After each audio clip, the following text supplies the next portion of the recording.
Saudara yang kekasih, saat ini kita akan mendengarkan firman Tuhan. Judul firman Tuhan pada saat ini adalah kelahiran Yesus membuat kita dapat berjalan di dalam mujizat. Sekali lagi, kelahiran Yesus membuat kita dapat berjalan di dalam mujizat. Saudara, tahun ini kita akan tutup sebentar lagi, beberapa minggu lagi kita akan menutup tahun 2021. Dan tahun ini kita sama-sama pada waktu kita memasuki tahun ini di bulan Januari, kita ada tema ya untuk tahun ini ya. Tahun ini adalah the year of miracle. Tahun mujizat. Amin. Saudara yang kekasih, dan saya percaya mujizat Tuhan sedang berlangsung di dalam kehidupan kita. Dan mujizat Tuhan itu dilakukan oleh Tuhan karena Tuhan mau kita mengalami Dia. Kita mengalami Tuhan secara real, secara nyata di dalam kehidupan kita. Nah, kita akan membaca firman Tuhan saat ini dari kitab Matius 1 ayat 18 sampai 25 yang akan menjadi dasar daripada pembacaan firman Tuhan, daripada firman Tuhan kita pada hari ini. Saya akan bacakan, saudara silakan mengikuti. Kelahiran Yesus Kristus adalah seperti berikut. Pada waktu Maria, ibunya bertunangan dengan Yusuf, ternyata ia mengandung dari Roh Kudus sebelum mereka hidup sebagai suami istri. Karena Yusuf suaminya seorang yang tulus hati dan tidak mau mencemarkan nama istrinya di muka umum. Ia bermaksud menceraikannya dengan diam-diam. Tetapi ketika ia mempertimbangkan maksud itu, malaikat Tuhan nampak kepadanya dalam mimpi dan berkata, "Yusuf, anak Daud, janganlah engkau takut mengambil Maria sebagai istrimu, sebab anak yang di dalam kandungannya adalah dari Roh Kudus. Ia akan melahirkan anak laki-laki, dan engkau akan menamakan dia Yesus, karena dialah yang akan menyelamatkan umatnya dari dosa mereka." Hal itu terjadi supaya genaplah yang difirmankan Tuhan oleh Nabi. Sesungguhnya anak darah itu akan mengandung dan melahirkan seorang anak laki-laki. Dan mereka akan menamakan dia Immanuel, yang berarti Allah menyertai kita. Sesudah bangun dari tidurnya, Yusuf berbuat seperti yang diperintahkan malaikat Tuhan itu kepadanya. Ia mengambil Maria sebagai istrinya, tetapi tidak bersetubuh dengan dia sampai ia melahirkan anaknya laki-laki, dan Yusuf menamakan dia Yesus. Saudara yang kekasih, baru saja kita membaca firman Tuhan tentang kelahiran Yesus. Bagaimana malaikat datang kepada Yusuf ya, dan memberitahu tentang kejadian yang akan terjadi di dalam hubungannya dengan Maria. Nah, saudara yang kekasih, kelahiran Yesus membuat manusia yang percaya kepadanya berjalan di dalam mujizat, miracle. Saudara, miracle sangat dibutuhkan, diperlukan di dalam kehidupan kita orang percaya. Miracle adalah perbuatan Allah yang tidak bisa dilakukan oleh manusia. Manusia sangat terbatas, sehingga manusia melakukan, bisa berbuat sesuatu, saudara. Tetapi ada hal-hal yang dia tidak bisa lakukan, terbatas. Nah, hal-hal yang tidak mungkin bagi manusia, itu semua mungkin bagi Allah. Amin. Ya. Dan dengan kelahiran Yesus, kita melihat ada mujizat yang terjadi, saudara yang kekasih. Kelahiran Yesus, ada hal-hal yang ajaib terjadi. Dalam hal ini ada 3 hal yang akan saya bahas pada hari ini yang terjadi. 3 keajaiban yang terjadi atau 3 mujizat yang dapat kita pelajari tentang kelahiran Tuhan Yesus di dalam ayat-ayat ini. Yang pertama kita akan buka di kitab Matius yang tadi, cuman saya mau bahas nanti per ayat, tetapi langsung sekaligus 3 ayat. Yang pertama, keajaiban pertama adalah kelahiran Yesus adalah berasal dari Roh Kudus. Jadi yang pertama, kelahiran Yesus, keajaibannya berasal dari Roh Kudus. Ini miracle, ini keajaiban. Nah, ayatnya ini kita baca ya. Kelahiran Yesus Kristus adalah seperti berikut.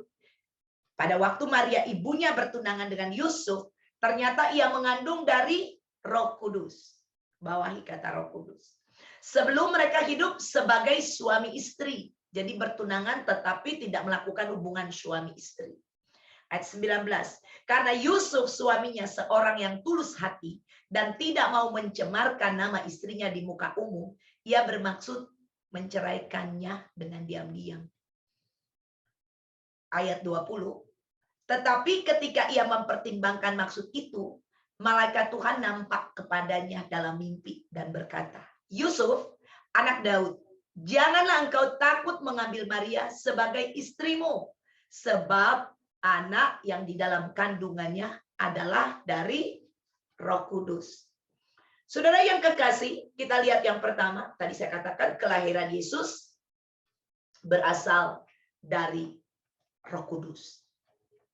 Nah, kita lihat dari tiga ayat ini kita sudah melihat bahwa benar-benar Yesus ini, benih yang ada di dalam diri Maria adalah berasal daripada Roh Kudus.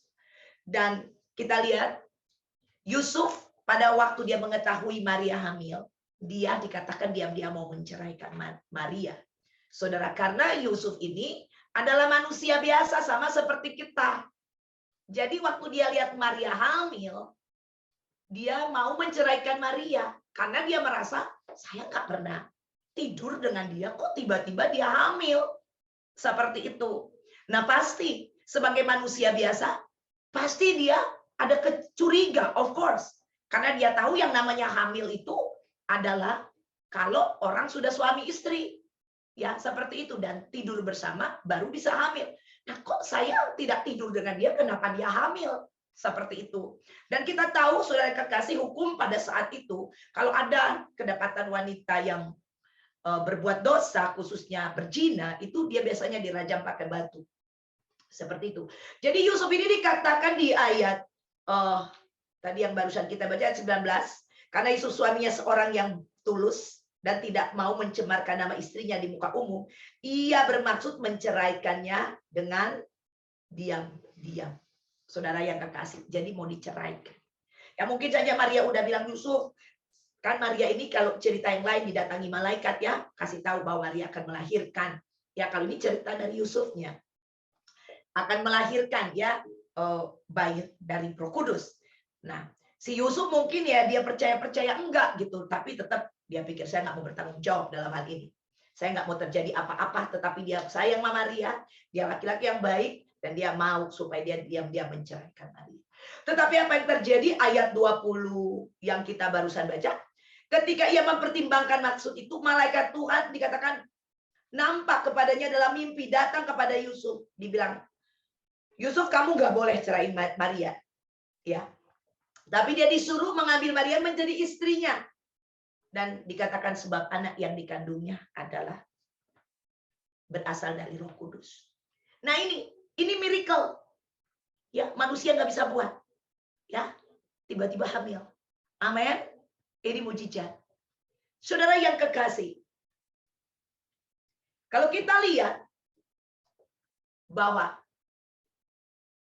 Maria di dalam rahimnya ada benih dari Roh Kudus, berarti kandungan Maria itu bersifat supranatural. Dan kandungan Maria ini, karena dari benih Roh Kudus, kandungannya kudus adanya. Saudara yang kekasih, segala sesuatu yang berasal dari Roh Kudus, Roh Kudus akan melakukan hal-hal yang supranatural, keajaiban buat kita. Hal-hal yang tidak mungkin. Waktu Anda memiliki Roh Kudus sanggup melakukan hal-hal yang tidak pernah bisa Anda lakukan. Itulah sebabnya Tuhan mengirim Roh Kudus kepada kita. Amin. Saudara yang kekasih, supaya kita boleh berjalan, mengalami Dia, mengalami Allah, perbuatan Allah di dalam kehidupan kita.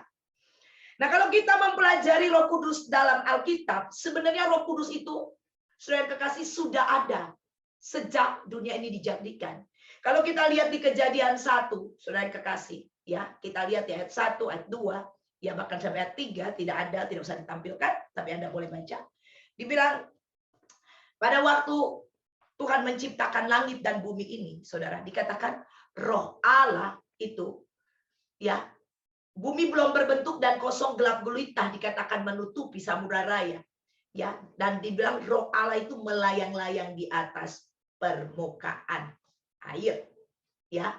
Dan kita lihat sesudah itu di ayat ketiga dikatakan, ya, tiba-tiba Tuhan berfirman, jadilah terang. Saudara, ya. Jadi kita lihat peranan Roh Kudus di sana sudah ada. Waktu Allah berfirman dan Roh Kudus yang membuat itu terjadi.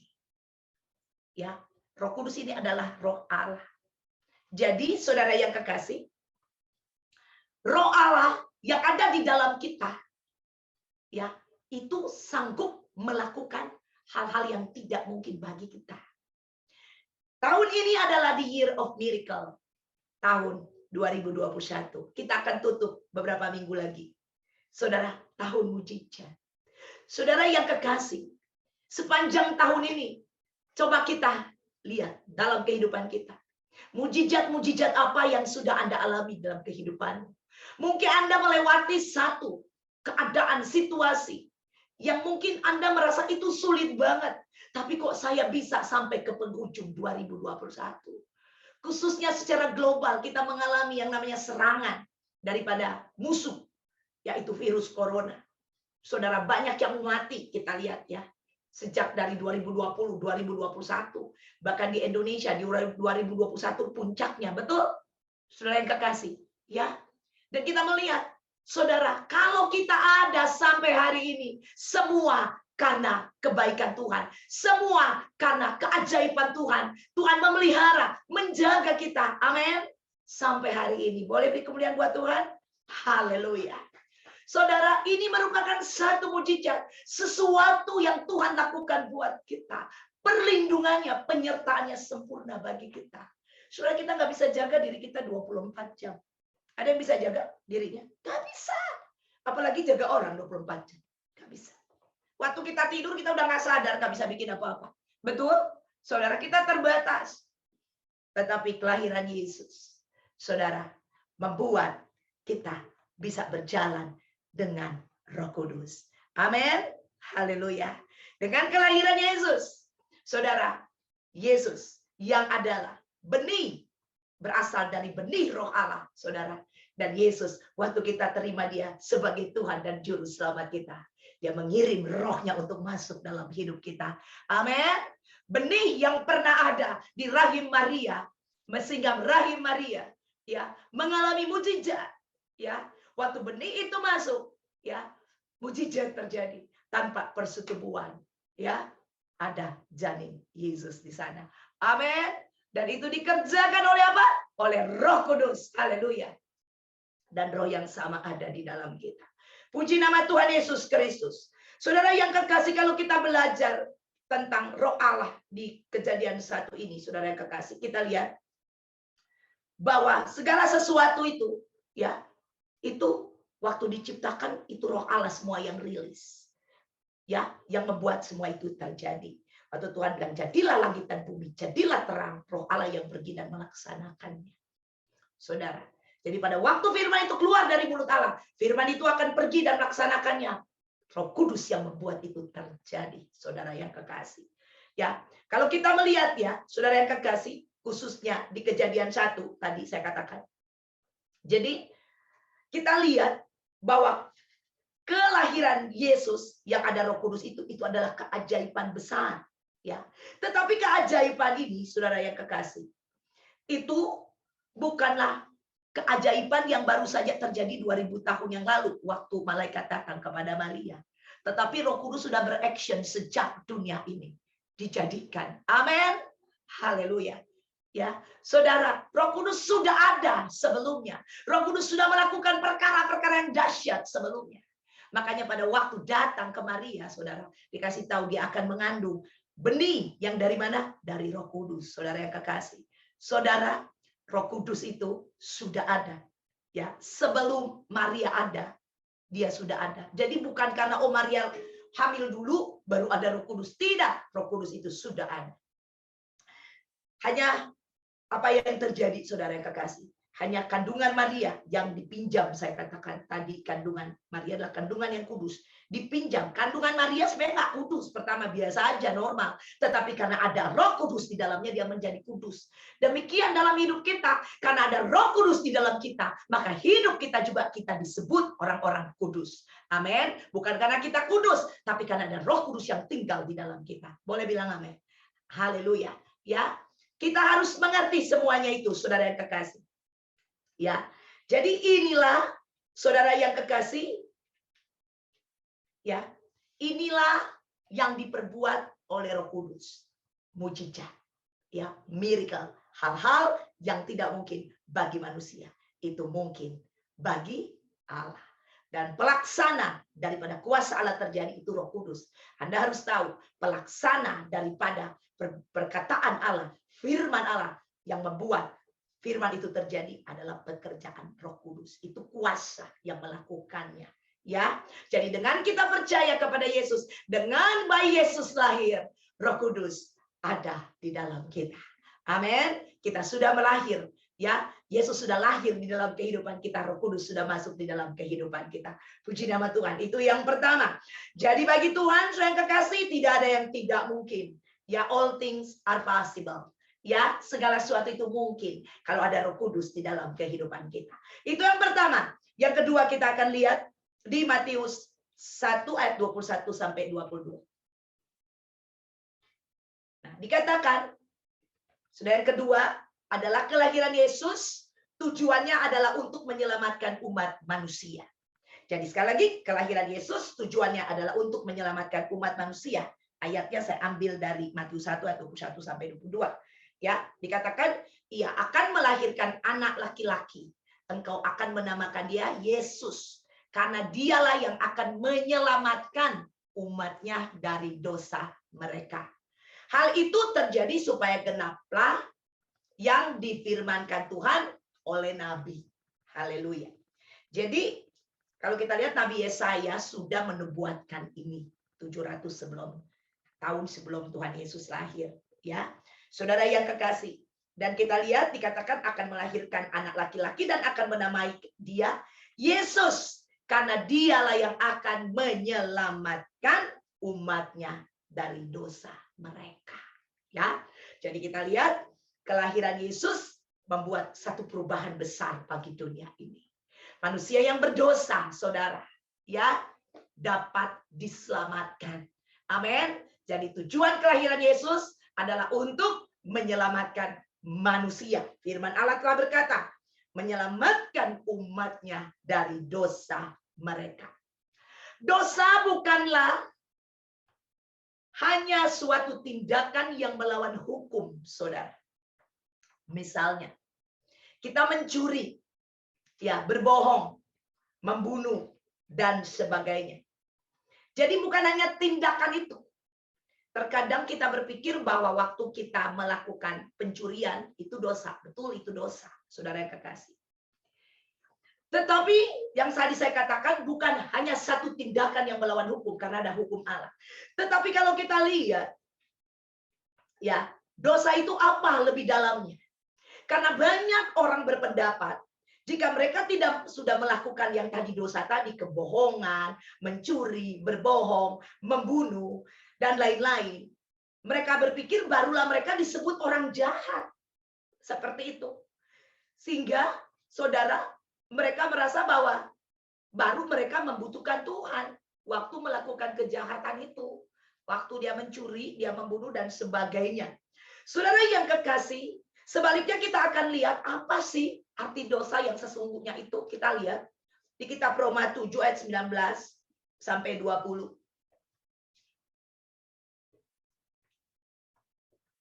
Ya, sebab bukan apa yang aku kehendaki, yaitu yang baik yang aku perbuat. Ini Rasul Paulus berkata. melainkan apa yang tidak aku kehendaki, yaitu yang jahat yang aku perbuat. Jadi aku berbuat apa yang tidak aku kehendaki.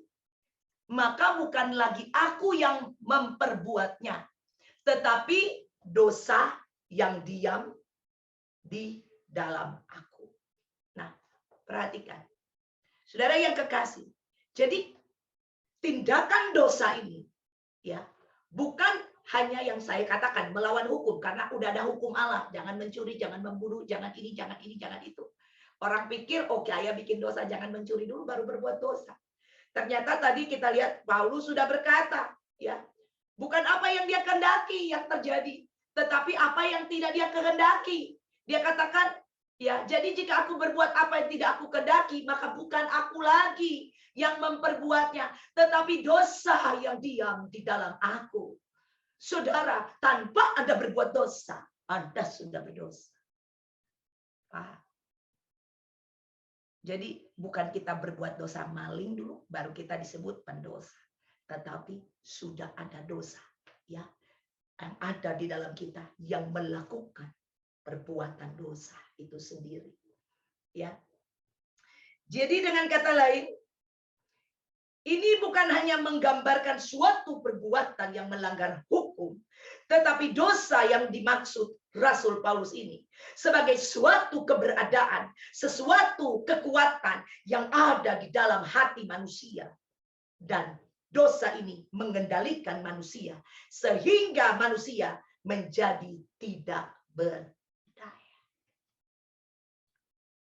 Yang ngerti boleh bilang amin. Haleluya. Amin. Kita harus paham ini, saudara yang kekasih. Ya, jadi tadi kita sudah lihat apa arti dosa. Untuk itu kita bersyukur dengan kelahiran Yesus. Amin. Yang menjadi juru selamat kita. Katakan amin. Yang kemudian hari dia akan mati di atas kayu salib. Dan kuasa atas kekuatan dosa yang membelenggu manusia dapat dilepaskan oleh dia. Boleh beri kemuliaan bagi dia. Haleluya. Ini yang terjadi, saudara yang kekasih. Nah, hal yang seperti ini kita lihat apa yang dikatakan di 1 Korintus 15 ayat 54 sampai 57. Ya. Dan sesudah yang dapat binasa ini menggenakan yang tidak dapat binasa, dan yang dapat mati ini menggenakan yang tidak dapat mati, maka akan genaplah firman Tuhan yang tertulis, maut telah ditelan dalam kemenangan. Haleluya. Ya, saudara, dikatakan dan sesudah yang dapat binasa ini dikatakan menggenakan yang tidak dapat binasa. Aduh, ini dahsyat banget. Dan yang dapat mati menggenakan yang tidak dapat mati. Ya. Jadi, saudara, akibat dosa, kebinasaan yang akan kita pikul, ya. Tetapi kita sudah menggenakan yang tidak dapat binasa. Haleluya. Dengan kematian Yesus. Dan yang dapat mati itu yang kita yang dapat mati karena dosa, kita sudah menggenakan yang tidak dapat mati. Maka genaplah firman Tuhan. Ya, maut telah ditelan dalam kemenangan. Saudara, dikatakan semua manusia telah berbuat dosa dan telah kehilangan kemuliaan Allah. Upah dosa ialah maut. Tetapi puji nama Tuhan, dengan kematian Yesus, maut telah ditelan dalam kemenangan. Beri kemuliaan bagi Tuhan, saudara. Haleluya. Ayat 55. Hai maut, di manakah kemenanganmu? Hai maut, di manakah sengatmu? Wow, haleluya. Terus, Pemon. Sengat maut ialah dosa. Dan kuasa dosa ialah hukum Taurat. Tetapi syukur kepada Allah yang telah memberikan kepada kita kemenangan oleh Yesus Kristus Tuhan kita. Puji Tuhan. Haleluya. Saudara yang kekasih, ini sangat powerful. Ini luar biasa. Ya, saudara, dosa, kuasa dosa yang ada di dalam kita. Ya, yang Paulus katakan, dia pengen berbuat baik, tetapi dosa yang keluar karena dosa sudah ada di dalam diri manusia sejak dia dikandung dan dilahirkan. Haleluya. Tapi puji nama Tuhan, dengan kita menerima bayi Yesus yang lahir buat dunia ini dengan tujuan Calvary untuk mati di sana bagi umat manusia, menebus manusia dari dosa. Kita telah dibebaskan dari kuasa dosa yang tinggal di dalam kita. Amin. Haleluya. Wow, ini kemenangan. Ya, ini miracle of Christmas. Amin. Haleluya. Beri kemuliaan buat Tuhan. Ini luar biasa banget. Ya, haleluya. Puji nama Tuhan. Haleluya. Yang nomor 3, saudara yang kekasih. Kita akan lihat nomor 3. Nomor 3 adalah kelahiran Yesus adalah Immanuel. Yang berarti Allah menyertai kita. Haleluya. Buka ya, buka. Sekarang Matius 1 ayat 23 sampai ayat yang ke-25. Sesungguhnya anak darah itu akan mengandung dan melahirkan seorang anak laki-laki. Dan mereka akan menamakan dia Immanuel, yang berarti Allah menyertai kita. Garis bawahi, ya, Immanuel, ya, namanya itu Immanuel. Yesus itu Immanuel. Amin. Yang berarti apa? Allah menyertai kita. Terima kasih Tuhan. Sesudah bangun dari tidurnya, Yusuf berbuat seperti yang diperintahkan malaikat Tuhan itu kepadanya. Ia mengambil Maria sebagai istrinya. 25. Tetapi tidak bersetubuh dengan dia. Ya, perhatikan. Sampai ia melahirkan anaknya laki-laki. Dan Yusuf menamakan dia Yesus. Yang artinya Immanuel. Allah beserta dengan kita. Haleluya. Haleluya, saudara yang kekasih. Ya, jadi kita lihat kelahiran Yesus yang adalah Immanuel. Saudara, apa yang kau takuti dalam hidup ini? Kita punya Immanuel. Allah yang beserta dengan kita.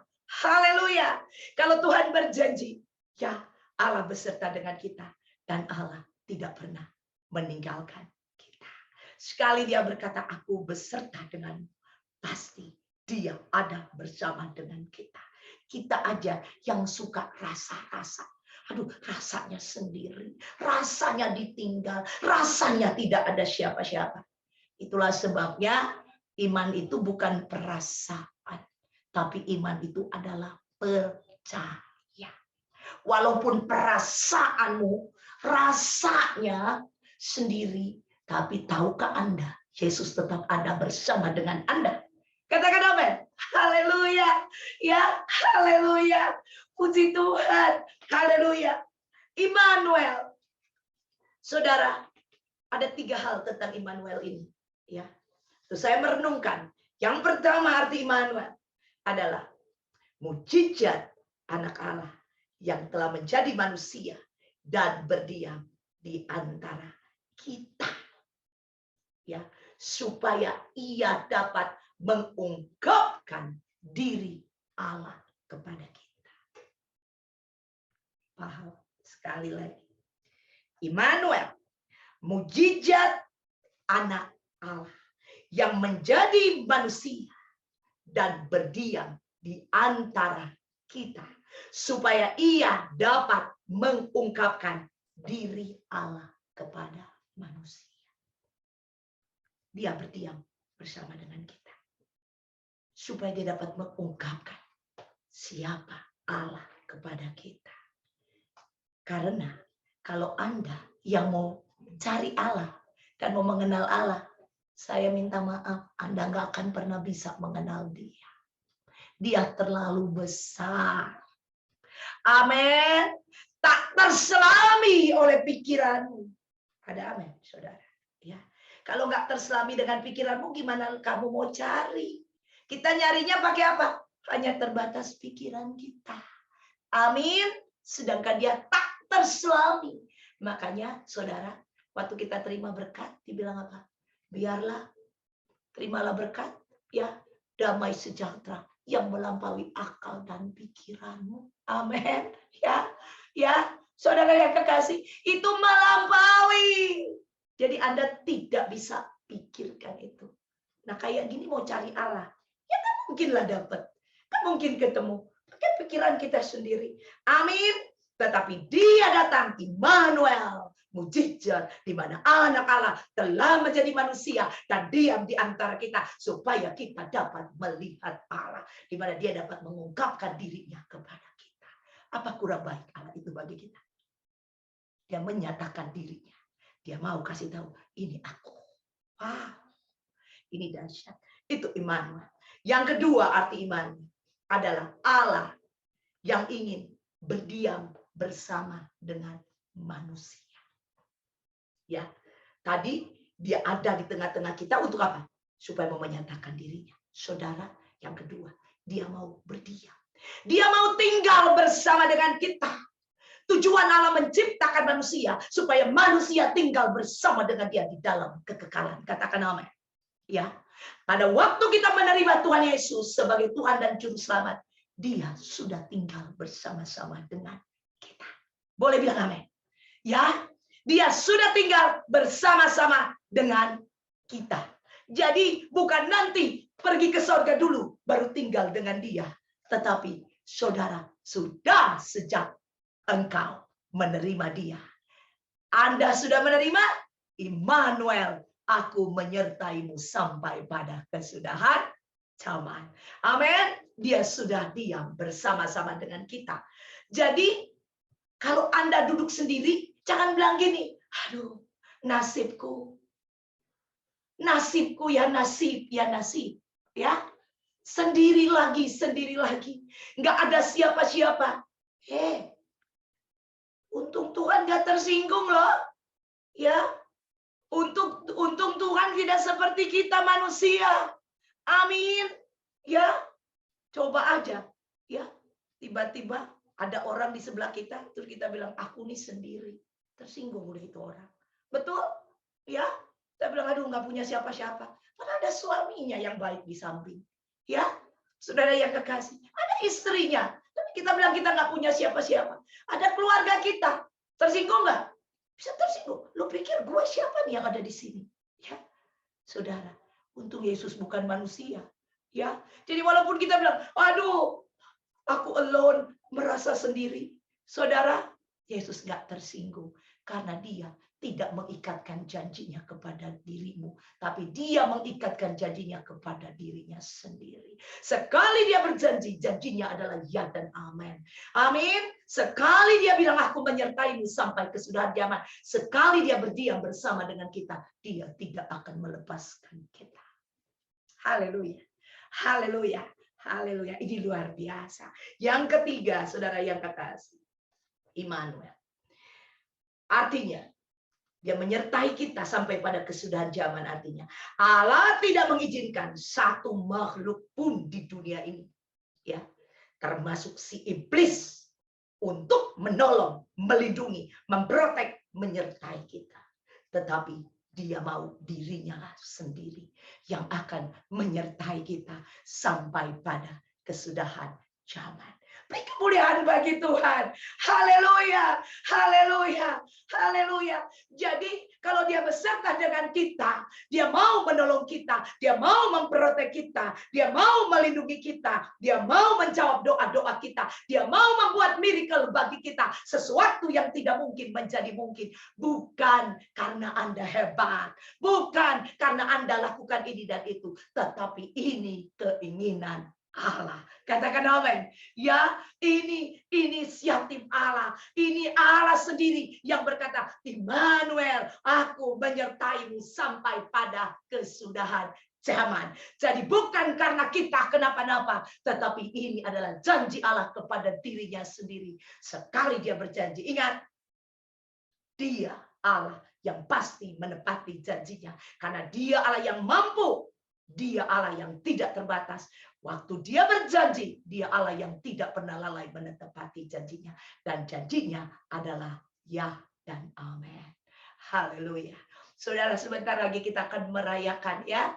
Ya, biasanya kita rayakan nanti tanggal 25 itu dirayakan sebagai hari kelahiran Yesus. Walaupun ada orang bilang kurang tepat, kurang ini. Saudara, tapi ini cuma perayaan. Amin. Kita merayakan, kita celebrate, mengucap syukur. Amin. Bahwa Yesus telah datang. Bayi Yesus telah dilahirkan 2000 tahun yang lalu di Bethlehem.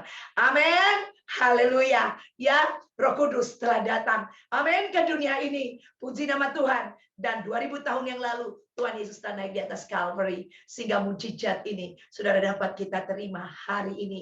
Kita boleh berjalan di tahun yang penuh dengan miracle. Tahun yang penuh dengan keajaiban. Kalau selama Anda berjalan dari Januari sampai bulan Desember ini, saudara, mungkin ada hal-hal yang Anda sedang doakan yang belum terjawab. Saya mau katakan, beberapa saat di depan kita ini, saudara, ini adalah tahun of miracle, year of miracle. Mari saudara, harapkan itu dan percaya mujizat yang engkau nantikan, hal-hal yang tidak mungkin bagimu. Saudara, Tuhan mau lakukan itu bagimu. Haleluya. Kelahiran Yesus membuat kita berjalan di dalam miracle. Nama Tuhan dipermuliakan. Amin.